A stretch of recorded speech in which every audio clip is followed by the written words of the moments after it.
for being here to see the premiere of The Second Window. We hope you enjoyed the documentary. And we'd like to welcome you to our discussion. We're not going to be talking so much about the documentary, but kind of how it is informing our thinking about the work going forward. So before we get started, I'd like to have my colleagues introduce themselves. We have Emily Feltes, Karen Calloway, and Maurice Swinney with us today. Emily, why don't you start us off? Hello, everyone. My name is Emily Feltes. I'm the principal at North Grand High School in Chicago, and it's great to be part of this discussion today. Karen? Good afternoon, everyone. My name is Karen Calloway, and I am the principal of Kenwood Academy High School. We are so excited to have an opportunity to have engagement today. Thank you. And Maurice. Hi, everybody. Maurice Swinney, Chief Equity Officer for Chicago Public Schools, former high school principal at To&Through Community Academy. Excited to be with my friends, colleagues, to share this space and talk about the work. Yeah, so in full transparency, we have all been part of a network of principals together, and I have a prior coaching relationship with all of you, and my daughter currently attends Karen's school. So there's a lot of connection among this group that will hopefully make the conversation really fun and interesting.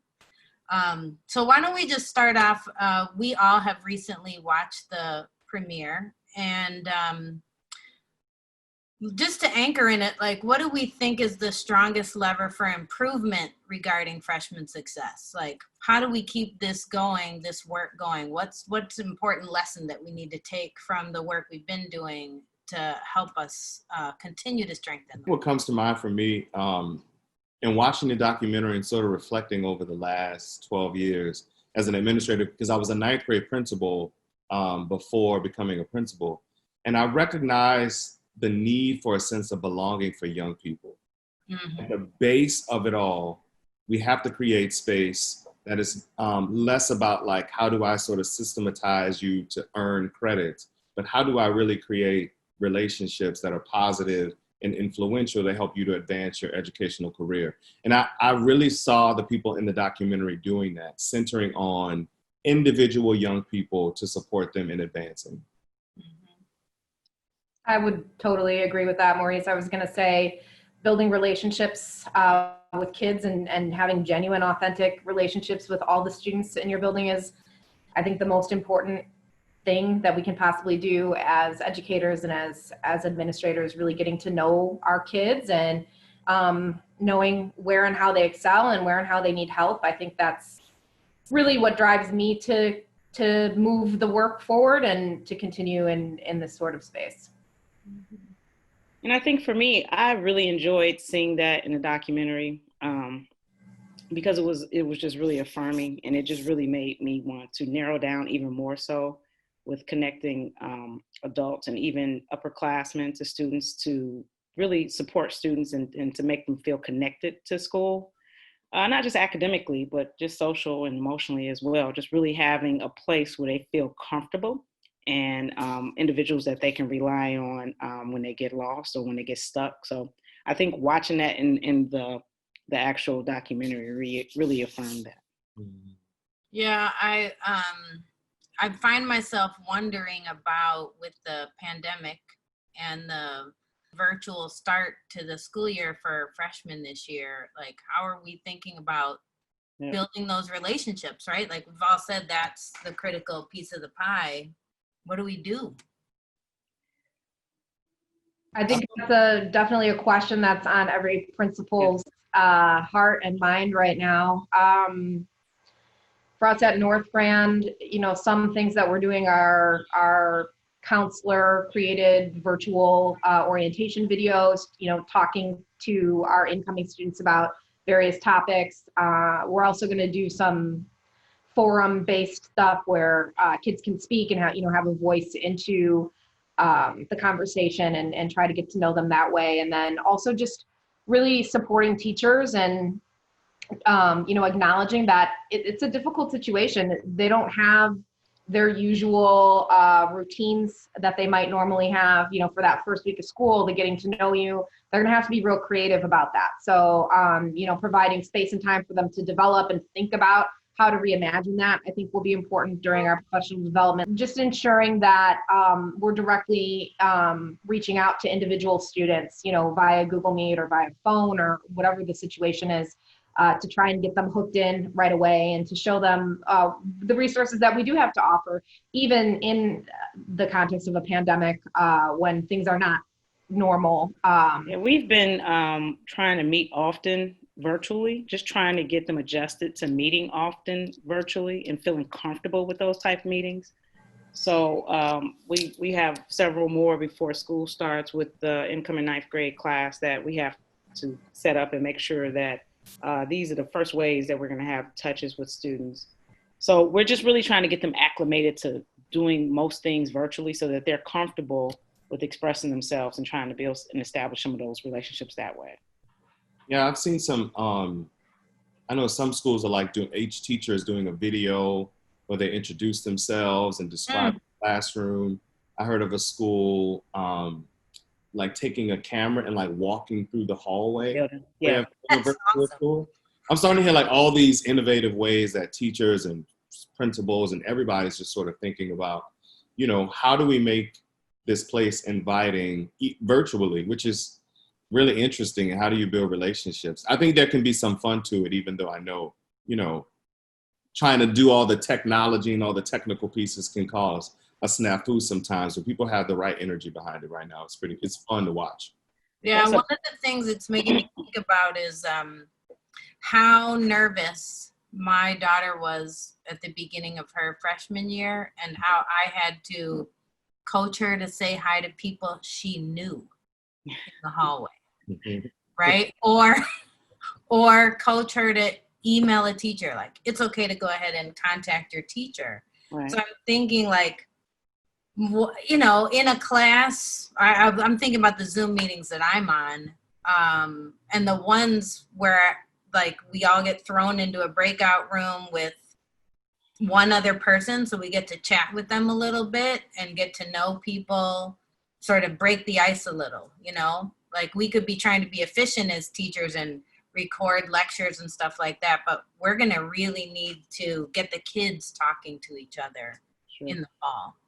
Yeah, that was part of our orientation process where we're going to walk the building and videotape so that students are kind of like on a walking tour and then have some of those important faces that they'll need to know as a part of that walking tour. So just trying to come up with things like that. That was a great example, Sarah, really encouraging students that like in high school, this is when you start emailing your teacher if you have questions or, it's okay to communicate with them. This is what they want you to do. So I think really trying to express that and teach that to ninth graders that you cannot communicate too much. Like you have to, this is when they learn how to be a little more independent and how to advocate for themselves. And so in a virtual environment, they have to be even more assertive because they're not really sure if this is the correct thing to do. So I think that's a great point.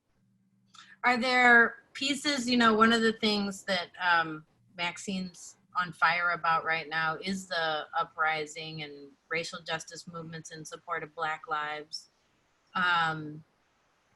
As a biracial Black student. Like, what do you think is the interaction between that and the work on the freshman transition? I was recently in a conversation with some parents who were describing how much young people had seen regarding the protests, regarding the murders, regarding the sort of political commentary, that young people actually live in a digital universe much more than adults. And so a part of it is like, while we're planning and thinking, young people have already experienced and learned and come to the table with a lot of knowledge around this. And actually, it's like, I've been thinking about what are ways, even as an equity office, how do we create space for young people to add their own voice, talents to the conversation so that the systems begin to work in sync or can be aligned to their interests. Like they have great problem solving skills. I'm watching the sort of way young people are galvanizing around the country, the websites that are going up, the way people are designing like how to engage civically. And it's making me think of like, as adults, are we behind on some of this? And then how do we create space for young people to be the civic leaders? Like when we talk about culturally responsive education, Gloria Lasting-Billings talks about like a part of this is a social political consciousness, that if we're going to do culturally responsive work, without that social political consciousness, you don't have culturally responsive education. And it's like, I think that's one of the missing elements that I know we as an equity team in an equity office have been talking about. How do we sort of rev that up so that young people's voice is used to transform not only the district, but the system to make it better for the next generation behind them. Yeah, Karen and Emily, you guys are in really different demographic situations. Karen's school is 85% Black students. Emily, yours is like 10? 20. 20. So maybe you could say a little from your different perspectives about that. I mean, I think that it's really important that we acknowledge, sort of what Maurice was talking about, and that kids have been in this, so involved in this, what's happening, right, over the past couple of months, and they've seen it, and they know, they may have strong feelings about, the sort of like the uprisings, Sarah, as you mentioned, that are happening in our city and other cities. I think it would be a really big miss to not acknowledge what kids are seeing and going through and experiencing. And, even though it's only 20% of the students at North Grand are Black, the vast majority, 99% of the rest of that population is people of color. And so, I think it's important for us to give kids space to express what they're going through, what they're seeing, how they're feeling, and then look at the curriculum that we're teaching. One of the things our course teams are doing this summer is reflecting on what and how they're teaching. So for example, looking at the text that they're using and how can they increase cultural relevance. And I think that those are really important things. And I think, Sarah, to your question about how do they overlap, I think it leads directly to deeper levels of engagement if we're able to really talk about what kids are experiencing in real life, and acknowledge that they're young people, but that they still should have a voice into what's happening in their communities and in their own lives, and try to help them understand how to have agency as a young person. What does that mean? And what does that look like? I think that is where the work sort of intersects, in terms of really giving kids voice into what we're teaching and why we're teaching it, and how important it is that they're a part of the process and not just receiving passively things from us, right? So I think that's where I see it. Yeah, I mean, we can't ask kids to come to school and say like, okay, leave that all at the door. I need you to focus on algebra. Right. And I hopefully didn't, it doesn't matter how many Black students are in the school. We are all experiencing this right now, right? Mm-hmm. And it should be as big an issue for a school with 20% Black students as it is for 85%. Yeah. I know at Kenwood, the students really, what I heard them saying right after the first protest, after the George Floyd situation, right after it happened, what I heard them saying was they wanted a space where their teachers were discussing this with them. This was really important, that teachers asked them how they felt, and they wanted to process that during their time with them. And many teachers did, and many teachers didn't. And as I explained to them, because I met with them pretty much, I had for like 5 nights straight, we had, just an open opportunity for them to talk to myself and the assistant principals about how they were feeling. As I explained to them, it's some people are learning with you. You may think that they, know and have the answers, and you're used to them having the answers, but they may not have the answers. And because of that, they may not know exactly what to say, sometimes not wanting to say the wrong thing, and then they don't say anything at all, which from a student's lens is just awful. You know, they want to hear how they feel about it, regardless of what that looks like. So we decided as a school that we need to have more lines of communication around these topics and these subjects, and trying to figure out what that looks like. I know we're putting together an equity teacher team, some teachers who feel really strongly and very vocal. And this isn't just African-American teachers. This is a collaboration of all teachers.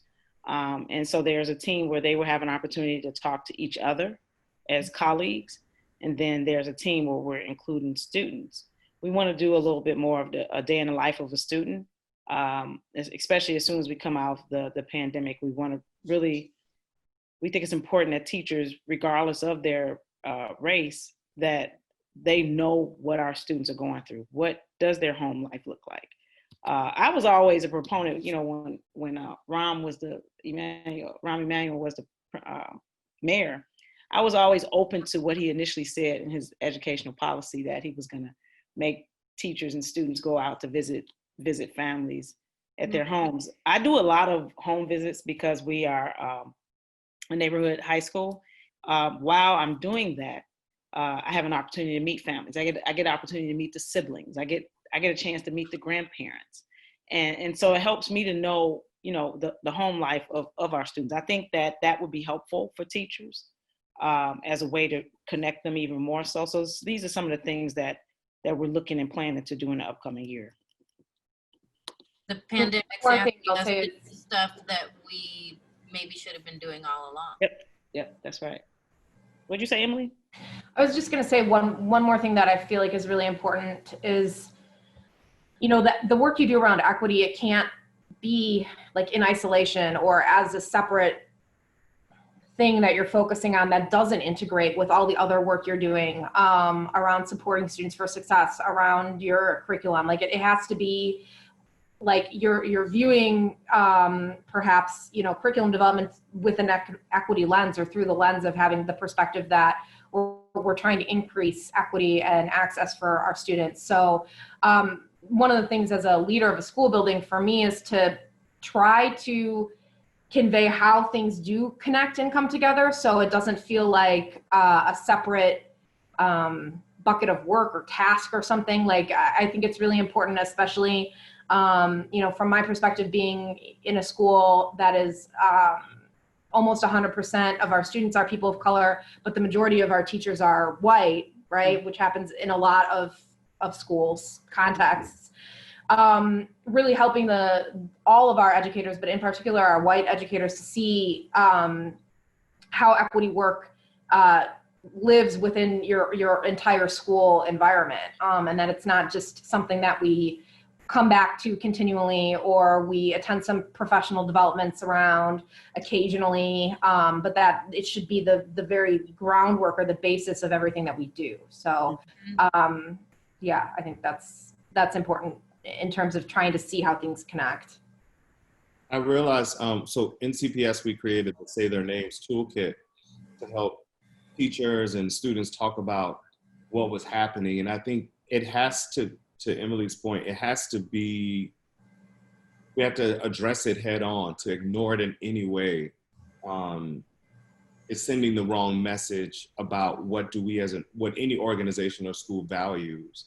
And knowing that young people are living these experiences, to ignore them means to neglect a part of the whole child that we say we love and who we want to support. And so, and you know, schools, interestingly enough, sit at the intersection, in my mind, of a society.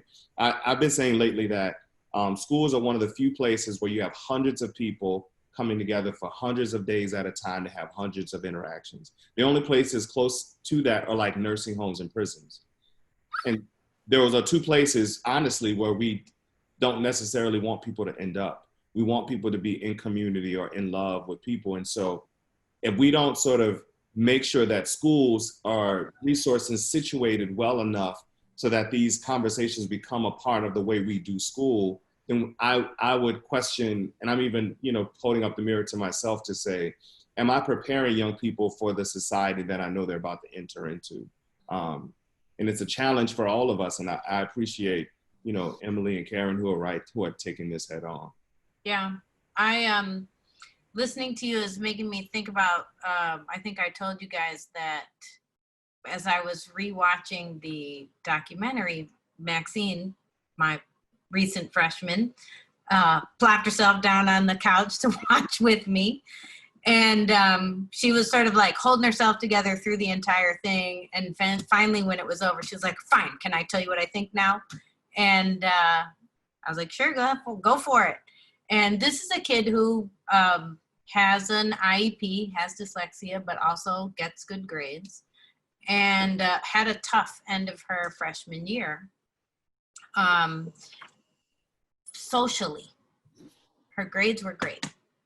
And she said her big question was, do I have to fail to get the attention of my counselor and my principal? And so her question really makes me wonder, like, how are we evolving this work? Is it just about making sure everybody passes? Are we thinking about it in new ways? How does Maxine push on us today? Can I start? Is that okay? Yes, go. I have the luxury of reflecting back. So I'm not in it in a way that my colleagues are in it. There are two things that I think we did well, and there are two opportunities for growth. Number one, at Tilden and in my previous school, we assigned every student to an adult. In some ways, students were allowed to like select who is the adult you want to connect with. It's much harder when you're a new freshman because you barely know anybody. And so that helped to make all students more visible. And we know, and I also think we did a pretty good job with like looking at those who are farthest or further away from opportunity to ensure that we're closing these opportunity gaps that we say are very important. The two areas that I think I could have done better is figuring out what is the accelerated path for some of our young people, and not accelerated to the point where it furthers the gap, but how do we sort of broaden some more of the experiences that we might assume some of them have and some of them don't. Like some of our highest performers were students who wanted to like explore different projects and like figuring out how to work with organizations. Like we used to have young people who would be like, you know, my uncle works for this organization and I want to figure out how to do something with them. And that to me was, I would say, man, that sounds like a good idea. I don't know how in the hell I can do that right now. Right. But inviting them to some of the problem solving spaces within the school, I think project problem solving spaces in the school, I think could be one way. And the other way I think I would push myself is being clear on sort of how do we not expand this sort of way of tracking, but really bringing all of them into spaces where they are problem solving together. I feel like that was the thing that looking back, if I could make some changes or improve it, would be in those ways. Yeah, I think it's changed our attitudes, our views, at least at North Grand, have really evolved over the last decade from when we were first really focusing on students who were maybe failing or not passing their classes to now trying to focus on providing the appropriate supports for all students. You know, we talk about this idea of identifying and trying to figure out who are your least served kids. And those may or may not be the kids who are failing. Sure, if a kid isn't coming to school or if they're failing a class, that's a pretty big red flag that like something's going on and we need to support them. But one of the things I ask my teachers to think about on a regular basis is, what about the kids who are just sort of sliding by? Like maybe they get B's and C's, and they are not in the discipline office and they come to school every day, but they may not really be fully engaged or fully looped into school. I mean, and even to think that it's possible that a student who may be a little shy or for whatever reason may not be that engaged could get through 7 teachers, right, without having anybody actually engage them directly, like talk to them directly. You know, thinking about 7 classes in a lunch period. We have some kids who get through the day without direct input, you know, from an adult, and maybe not a lot of input from other classmates or students unless they seek it out. And some kids have the will and the skills to know how to seek that out from peers and from adults in the building, and others may not feel comfortable with that or may not know how to do that. And so I think it's really important that we're trying to figure out, who might be going through a day and not really having a whole lot of engagement or attention. And it's not just the kids who are, struggling academically or social emotionally. And I just think that's really important to try and think about. When I mentioned earlier about the different admin having clubs and teams and figuring out ways to be more connected, Kenwood is a huge school, over 2,000 students. I did hire a new assistant principal who I think will be responsible for the sophomore class, actually. And so we're trying to add more resources, more human resources to have those human connections with students. I agree with Maxine about, she's a great student, great kid, but because it doesn't appear on the surface that she needs the supports that maybe some of the kids in the actual video may have needed. Sometimes those students, get missed a little bit. So we are trying to figure out ways to make sure that we're having more touches. And like I said, I think by adding a little more support on my side will allow us to do that, and just figuring out different pathways, different opportunities to connect with students. We try to make Kenwood, which is a big school, small, and we try to make them small through the clubs and teams and organizations that they're in. So that becomes their very connected community that is usually supportive and nurturing. So we want to continue to build on that type of programming for students. And we also plan, especially with the sophomore class, to figure out, I want them to do a scholarship application. You say, why do you want them to do a scholarship application? Because when they do that application, it's going to really tell where they are and what they need to do moving forward when they become a senior. So if they're not in any clubs and teams, which many sophomores are not, then that's a gap area for them. They know this, and then we know this, and we try to meet halfway so that we can figure out how to better support them, how to get them more engagement, not just with adults, but also with their peers. Yes. And so this is a way to really approach figuring out how to get students connected to the school more so. And it also puts them in a great position for scholarship acquisition, which is, one of our top priorities as a Kenwood student. So I think just really narrowing down what students are not connected will be a good start for Maxine's question or point. It was a point well taken, Yeah, I think that is so important. Like, we can forget, even in all of our work on Freshmen on Track, it's like, was every kid connected to an adult? And how are we mentoring kids? How are the adults following up with them? And I have to remind myself, the pandemic is actually reminding me that her peers are way more important right now. Yeah. And that it is developmentally normal for them to really zero in on their connections to their peers. And now suddenly they were all taken away. And so that she's really grappling with that. Like, that is the hardest part, is staying connected to peers. And that was the hardest part of entering high school. Like, who's my group? Where are they? And we're all looking at grades and attendance, but how often are we doing what you just described, Karen, of going, like, doing an assessment of who are these kids' people? Like, have they found their people yet? And if they haven't, how are we helping them navigate that, right? Like, that could make such a huge difference. Her attitude of, like, I'm ready to go to school was, like, sophomore year, it totally changed because she found a group. Yeah. And so even when the teachers were getting on her nerves or she was stressed out about the work, she was like, see you later. I'm headed to school, because she could not wait to see her friends. So we can't underestimate, like, how much she has described, like, the motivation of being in a class with peers where, like, we are all trying to figure something out. We are all learning from each other. Yeah. So I just think that's so important. I love how you describe that.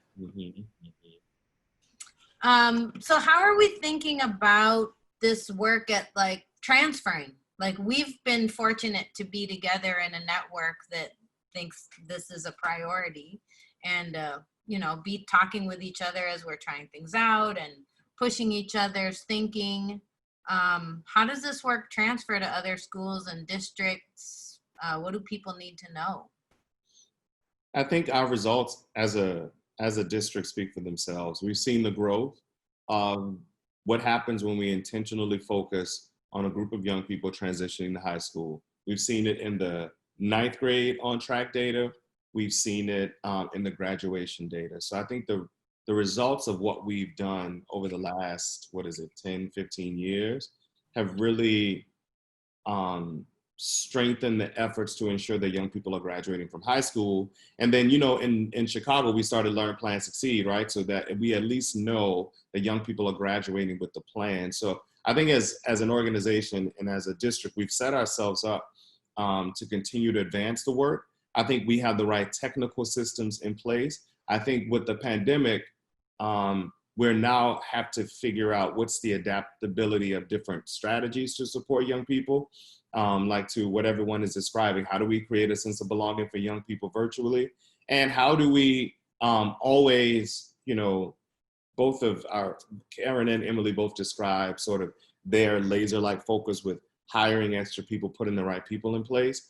We're going to have to sort of monitor that even more as, we watch these other systems, the economic systems, the health systems, the housing systems. All of these things are going to constantly impact our families. And I think the test of the work, even in thinking about advancing it or sharing with other districts, people have to realize the interconnectedness of all of these institutions and systems that in some ways are working against people, and instead of for them. I'm happy in CPS and in Chicago, we're doing the Chicago Connected. So there'll be 100,000 more families to get access to Wi-Fi.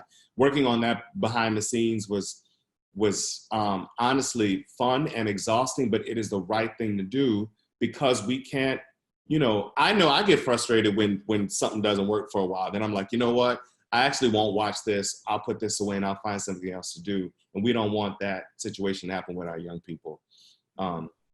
So that's what's coming up for me right now.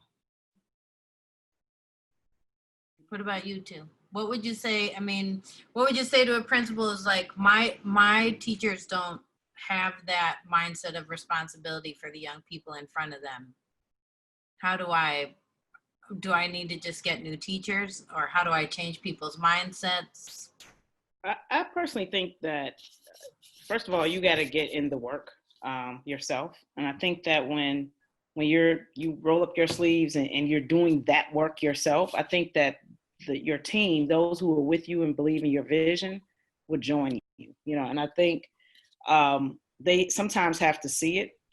And maybe if you could just bring on one or two people who have the same vision as yours. If you have a whole school, I'm assuming that in any school, you have to have a couple of teachers that support your vision. I would hope so. And those are the ones that you need to use or try to engage to help you with the work that you see. The great thing about being a principal, especially in Chicago public schools, is the autonomy to be creative that you are given. And so we are given a lot of autonomy to try to figure out, and I think most principals are pretty creative, trying to figure out how to make a program that fits the personality of your students in your school. And I think by watching the video, Emily and I have two different ways of really working with freshmen. And I think both of them were very successful. So I think that allows for principals to see that you can be really creative and figure out what will work best for your programming, and try to execute it that way, even if it's just one or two of you who are actually doing it. So I think the first thing to do is the principal has to get out there and do the work. Yeah, I totally agree with Karen on that. I think it's helped my teachers to see my level of involvement in the work, and my assistant principals as well.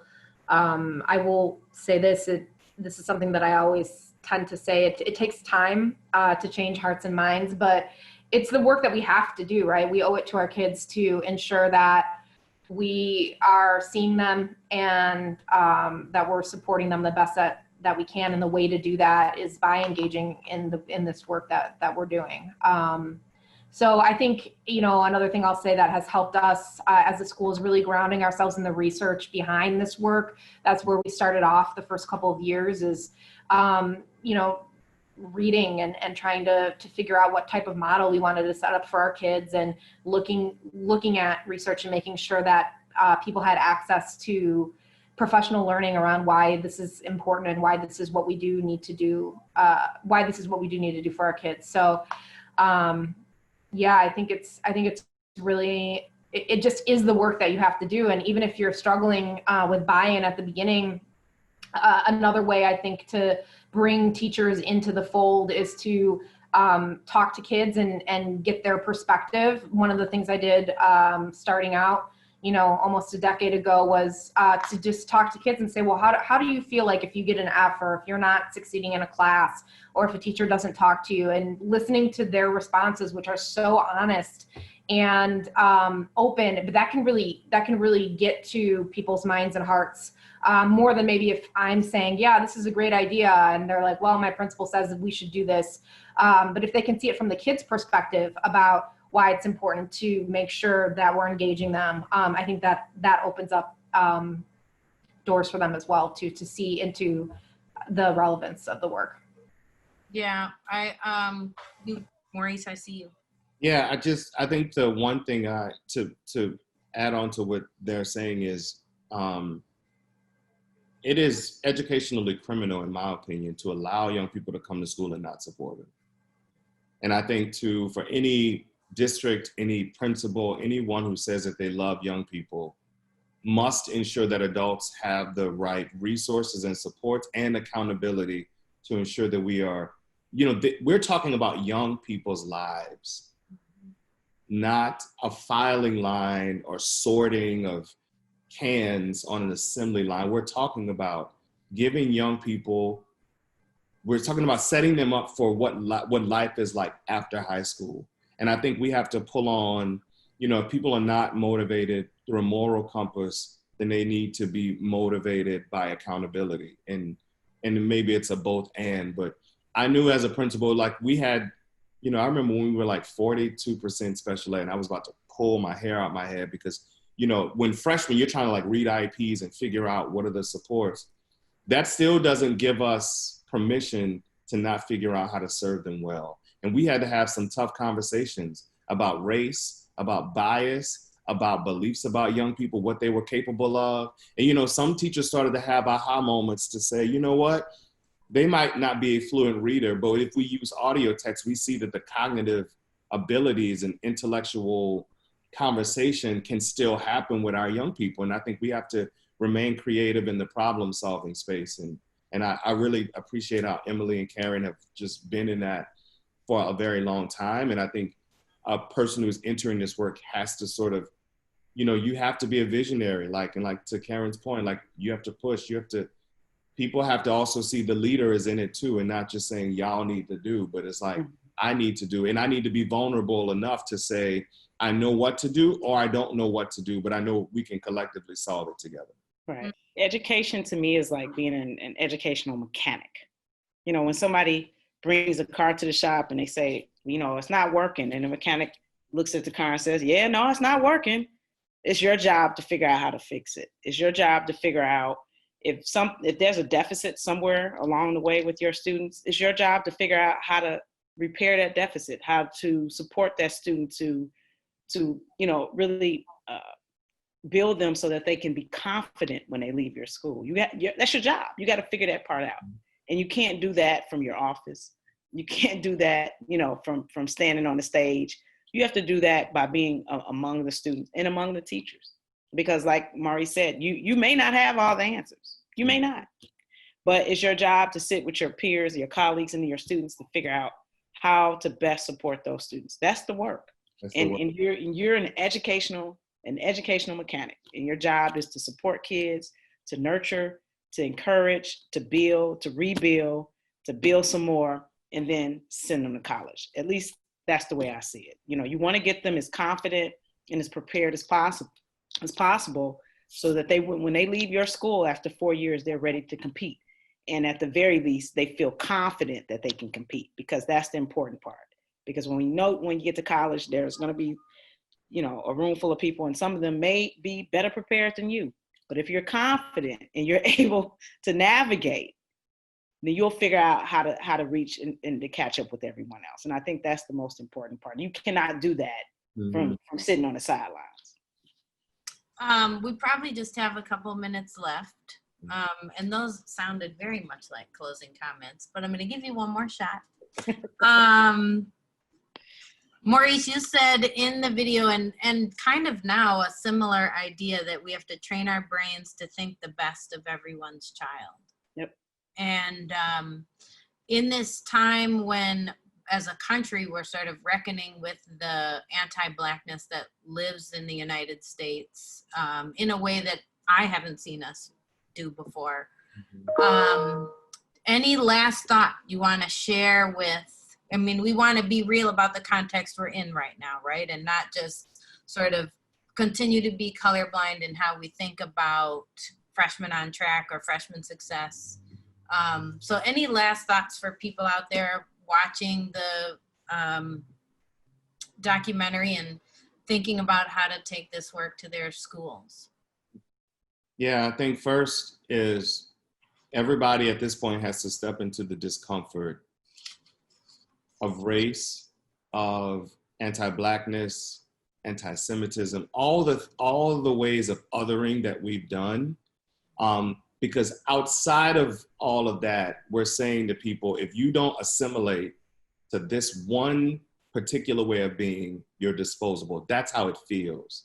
And at some point when we tell young people, you just need to come and sit down and be quiet and do this work, that, first of all, that goes against learning and brain science. And it's all about assimilation. The question is why? Why should someone do that?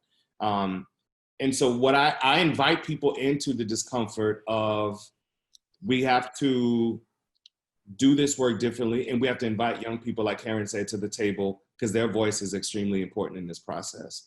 And I think, you know, when I think of Emily, you know, you and I have had conversations about, like, what does it mean to be a white woman in this work? The fact that you're even asking the question is a part of it, right? Trying to figure out, what is my racial identity in this work as I am serving Black and brown children and white children and indigenous children, right? Like, how am I thinking about that? And people have to do it. You got to step into the reflection. And that even as, you know, I tell myself every day, I'm a brilliant Black man. I don't tell myself anything else that dehumanizes who I am as a person. Even with that, though, Maurice, what is it that you can do differently in service of other people's children? The reflection piece has to remain. If not, it's going to place blame on everyone else. And then the second one thing, you know, if you're farther away, you know, from the experiences of your students and of your community, I push people on engaging in the listening tour.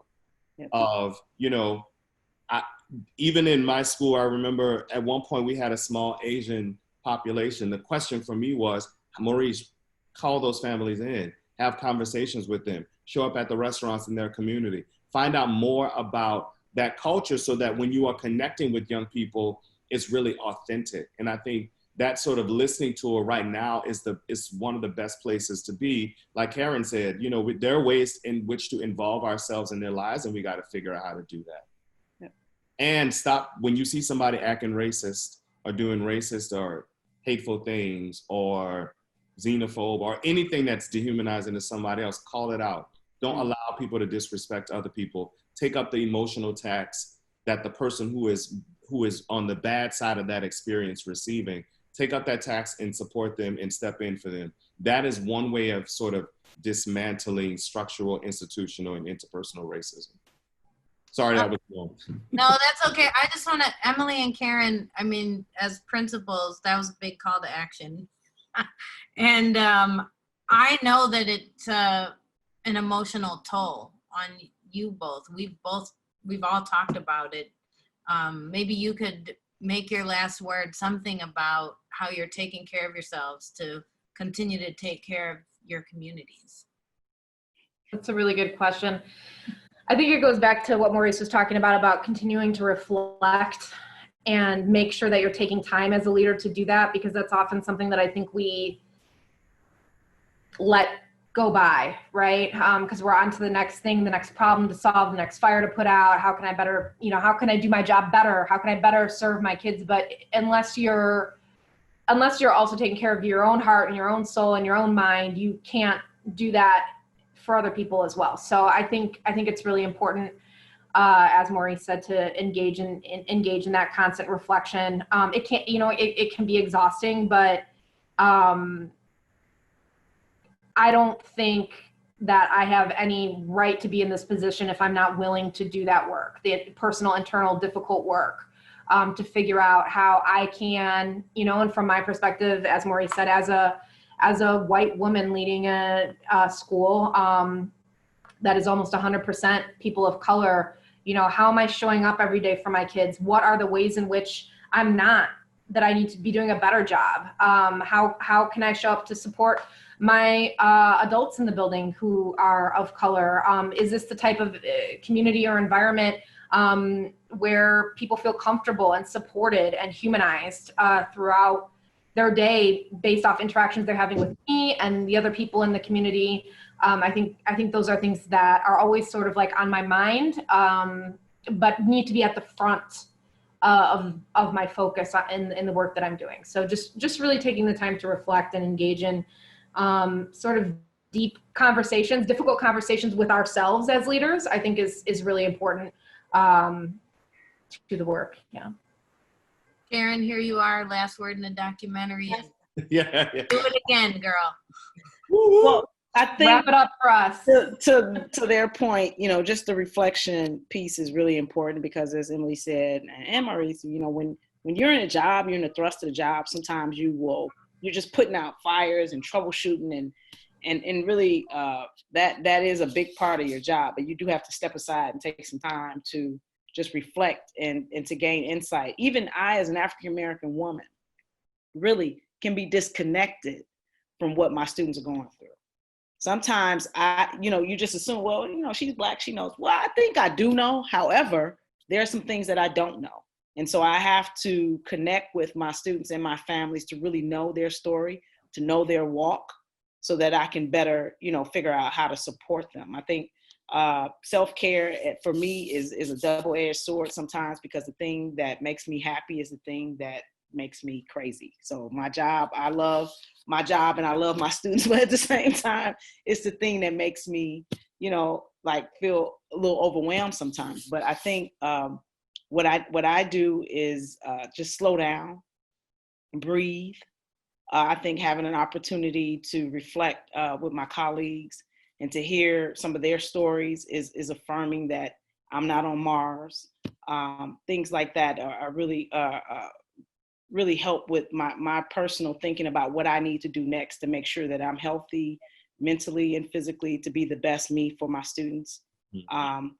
But I ultimately think that, really staying engaged in the work and having purpose, my why.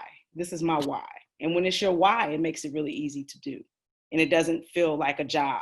It's a career, but it doesn't feel like a career. It just feels like what you're called to do. I'm super grateful that I've had the good fortune to interact with all of you in your lives as principals and learn so much from you. So thanks a bunch. Thank you. Thank you. Yep.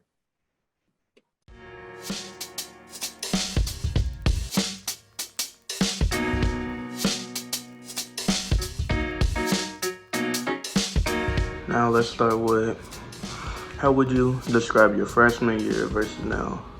Well, to start it off, I was really clueless at freshman year. I didn't know the basic things, how to get around school and all that, but now I feel like I'm more comfortable. It's more like, even though we're quarantined now, I know I'm more positive and more successful now, making good choices, because the freshman year they had me go through a lot of tutoring and it helped me, and that's how I got to junior year now. Freshman year, I was unfocused, lazy towards doing my work, and just distracted overall. But now as an incoming junior, I'm more responsible. I take pride in doing my schoolwork, and I'm just focused now. What do I wish I knew before going to freshman year? I wish I knew how much work we would be getting, because I wasn't ready for that, and it caught me by surprise, and that's what got me But what I wish I knew going to high school as a freshman was that you had to have a high work ethic, because I came from a low work ethic elementary school, and we barely had like work, barely did homework. And when I went to Kenwood, transitioning to Kenwood, that was like hard because I wasn't used to doing all that work in one day and then having an hour and 30 minutes worth of homework. But what teachers need to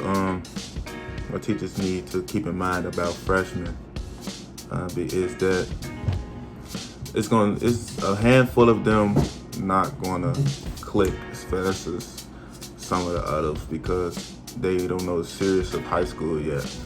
Like I was one of the handfuls who didn't know the seriousness of high school, and it took like a semester for me to adapt to it. And what are you hoping to accomplish this school year? Well, I'm in junior year, so I'm hoping I can pass junior year because I'm pretty sure that's an important year. But yeah, thank you for having me.